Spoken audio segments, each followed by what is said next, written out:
Brought to you by V-Guard. निवडणुकीच्या दिवशी मतदान केंद्रावरती मी माझी पत्नी मतदान झाल्यानंतर आमचा चॅनलने इंटरव्ह्यू घेतला आणि तो नेहमीचे प्रश्न आहेत. जवळजवळ गेले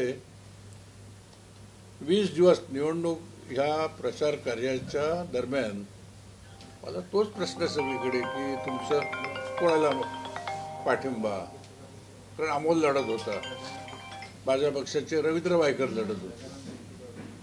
तर मी म्हटलं रवींद्र वायकरच्या बाजूने अमोलच्या विरोधात.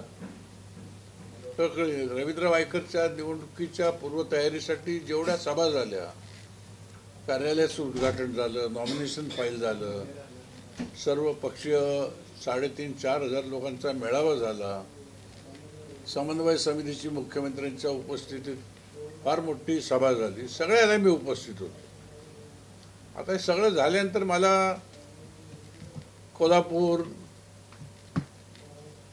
नाशिक अशा तऱ्हेचं त्या ठिकाणी जाऊन शिवसेना उमेदवारांसाठी प्रचारासाठी पाठवलं. तिथे जाऊन आलो, पुन्हा आलो मी इथे. आल्यानंतर इथे काय कुठे प्रश्न नव्हता त्यांच्या विरोधात, माझ्या पक्षाच्या पदाधिकाऱ्यांच्या विरोधात. आता माझ्याकडून किंवा माझ्या पत्नीच्याकडून, पत्नी म्हणजे एक घरगुती अशा तऱ्हेचं तिचं हे आहे, राजकारणाशी काय संबंध नाही. भाइयों बहनों, उनके राज में पावर रहे अनस्टेबल और हम रखे सब स्मूथ और स्टेबल. हमारा नेता कैसा हो जो स्टेबल पावर दे वैसा हो. अब की बार V-Guard AC स्टेबलाइजर का चमत्कार. तिला विचारलं, तिने भाबडेपणाने त्या काही गोष्टी सांगितल्या, त्याचा गैरसमज पसरवला गेला, विपर्यास केला गेला मीडियामधून. कळलं की नाही? फार मोठा त्रासदायक म्हणजे आम्हाला फार मानसिक त्रास होतो याचा. तर असंही म्हणाल मी त्यावेळेला की बा असा प्रसंग जो आहे राजकीय जीवनामध्ये, कोणाच्या राजकीय जीवनामध्ये येऊ नये. कारण मी एका पक्षाशी निष्ठेने काम करतो, त्या पक्षाच्या विरोधात माझा मुलगा उमेदवार म्हणून आहे.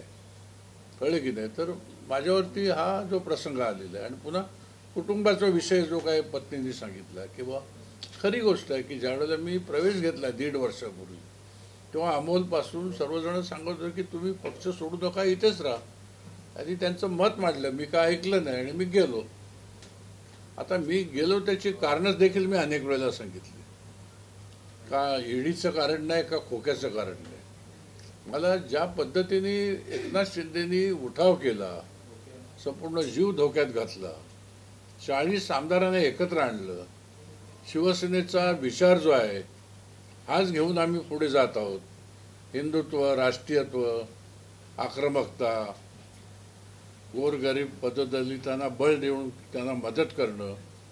आणि आमचा जो पक्ष आहे, जो आमच्या मनात कोरलेला आहे, तो कुठेतरी भलतीकडे भरकटच चाललेला होता आणि ते भविष्यामध्ये तो प्रवास धोकादायक होता.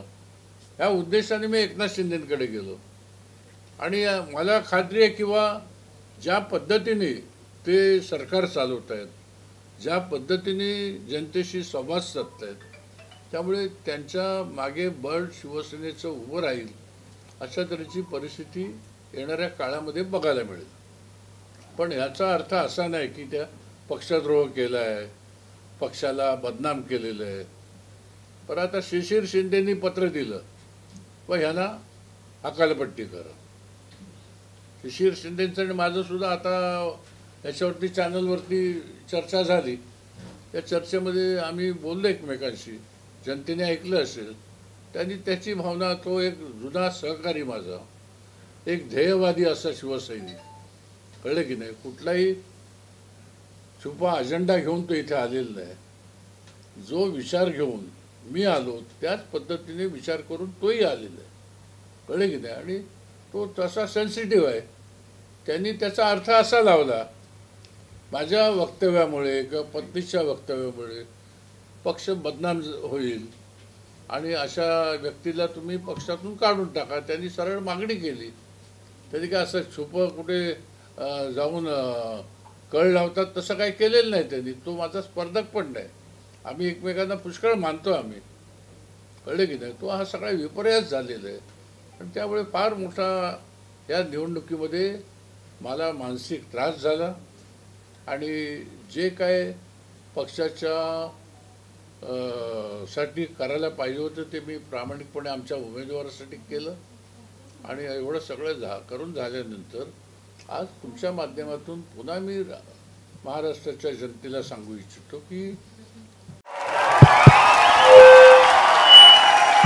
उनका बैकअप सिर्फ कल तक और हमारा चांद तक।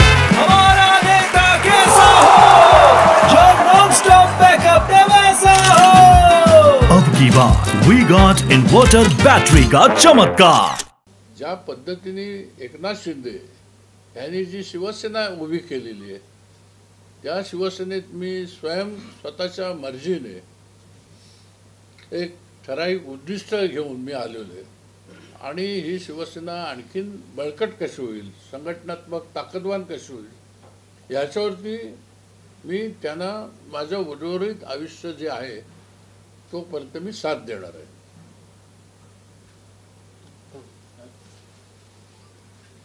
कीर्तिकर साहेब, ज्या पक्षासाठी तुम्ही मातोश्री आणि उद्धव ठाकरेंना सोडलं, आज त्याच पक्षातले जे कार्यकर्ते नेते तुमच्या विरोधात होऊन तुम्हाला पक्षातून हकालपट्टी करण्याची भूमिका घेत आहे. तुम्हाला असं वाटतं की तुम्ही पक्ष सोडून आणि उद्धव ठाकरे आणि मातोश्री सोडून मोठी चूक केली?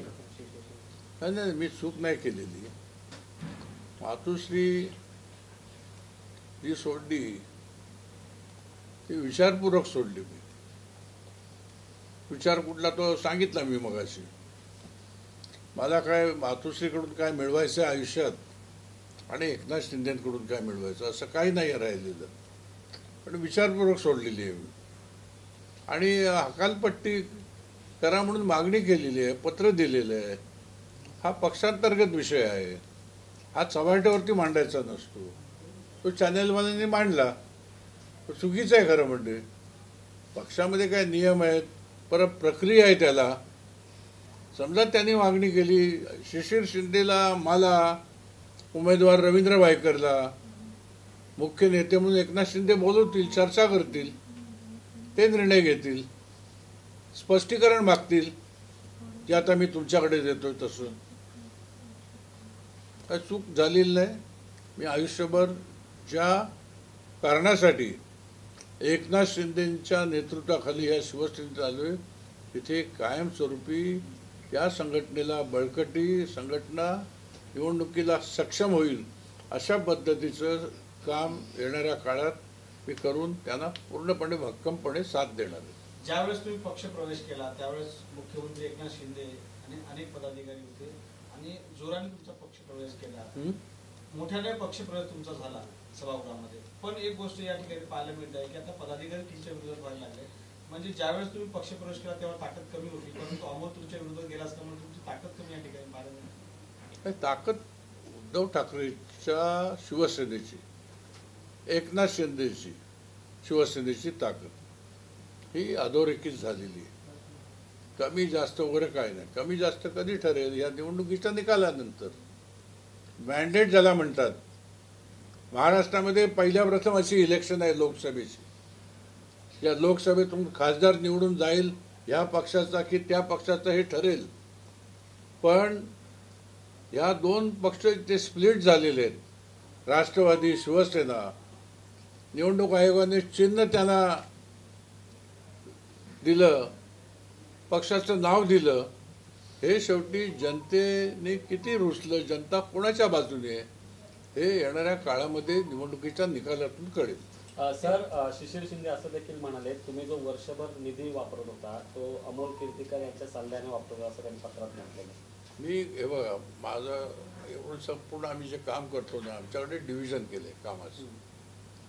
आमच्याकडे डिव्हिजन केलं, आम्ही एक कमिटी केलेली आहे.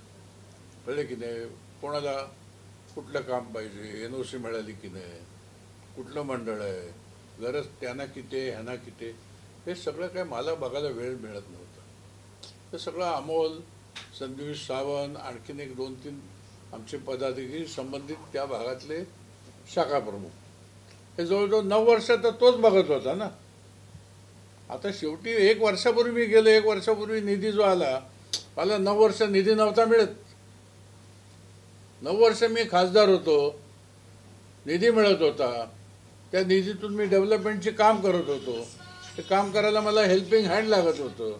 तो हेल्पिंग हँड अमोल, संदीप सावंत, आमच्या ह्या ऑफिसमधली काही माणसं हे सगळं बसून ठरवत होते. अमोलच्या श्रीमतीने असा आरोप केला आहे की तुम्हाला वारंवार शिंदेकडे जाऊन मुजरा घालणं आवडतं, परंतु आमच्यासोबत राहणं आवडत नाही, अशा प्रकारचा त्यांनी आरोप केला आहे. असं काय कोण बोललेलं नाही. कोण बोलतं मुजरा वगैरे? मुजरा काय बोलता तुम्ही? मुजरा आधी बोलतं कोण? तुमच्या डोक्यातून आलाय का मुजरा हा विषय?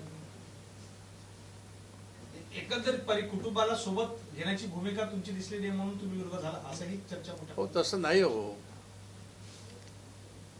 मी राजकारणात आहे, 57 वर्ष शिवसेनेत आहे. या शिवसेनेबद्दलचं, एकंदर बाळासाहेबांबद्दलचं फार मोठा प्रभाव माझ्या असण्याने त्या घरावरती आहे. लहान असलेली मुली, लहान असलेला अमोल, त्यांच्यावरती परिणाम आहे. माझी पत्नी आहे, तिच्यावरती आहे. त्यांची भावना अशी आहे की तुम्ही सोडून जाऊ नका.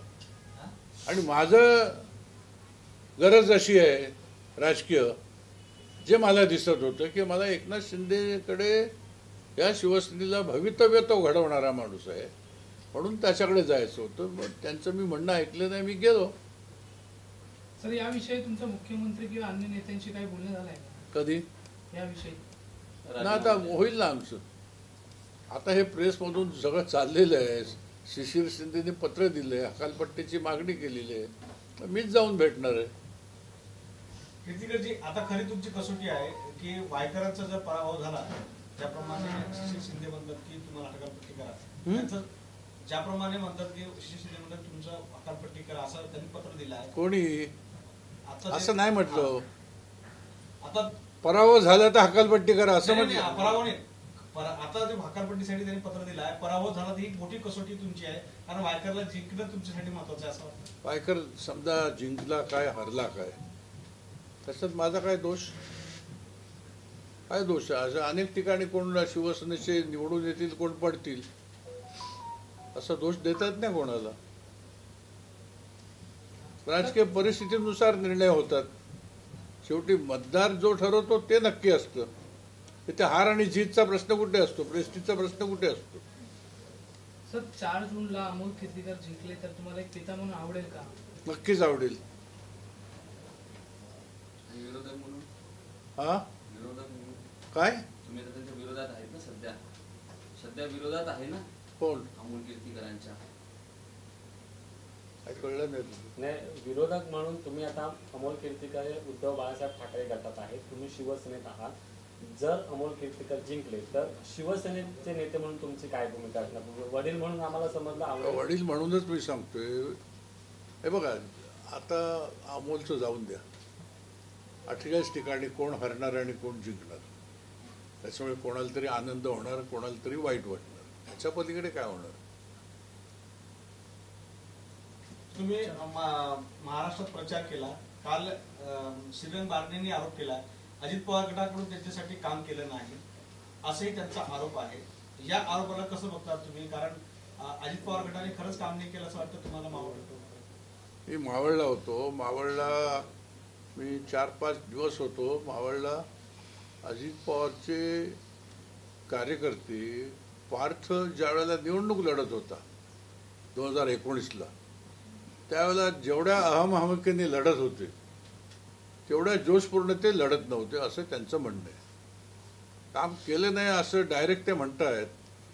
पण त्यावेळेला त्यांचा उमेदवार होता पार्थ बारणेच्या विरोधात.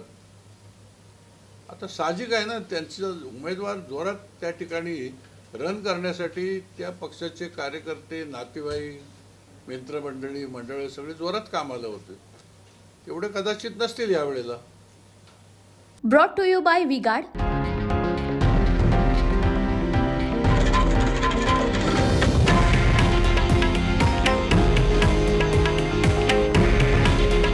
हे आहे देशातील नंबर 1 न्यूज नेटवर्क आणि आपण पाहत आहात TV9 मराठी. काळजी तुमची, हित महाराष्ट्राचं.